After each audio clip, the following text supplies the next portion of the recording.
Il y a Vincent, Franck, Jean-Marie, Fabien et les autres. En tout, 8 passionnés de voile, entre lesquels le courant est vite passé. Une première rencontre à Marseille il y a 2 ans, puis une première régate gagnée. C'était en octobre dernier, à Dieppe déjà. Ça a révélé chez eux peut-être une passion, une vocation qui était un peu enfouie, un peu ancrée, quoi. Et là, d'un seul coup, c'est un peu la folie, l'enthousiasme. Allez, on en fait une autre, puis on essaie d'avoir un projet sur 2014, la Transquadra, acheter un bateau, enfin bon, ça s'est enflammé. Lui, c'est un peu le maître à bord. Alain Fédancieux a navigué sur toutes les mers du globe.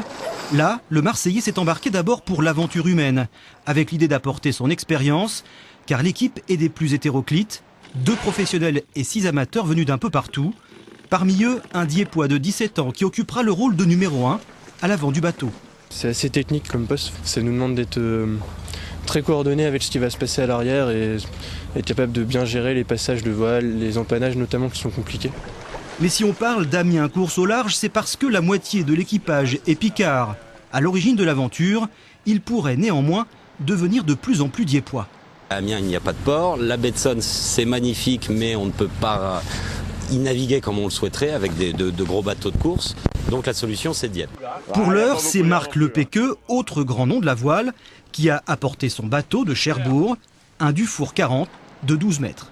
C'est un bateau assez polyvalent, qui aime bien quand même quand il y a un petit peu de vent. Donc on va espérer qu'il y en ait un peu plus qu'aujourd'hui. Et si c'est le cas tout au long de ce week-end, Amiens course au large pourrait à nouveau s'illustrer en mer Normande.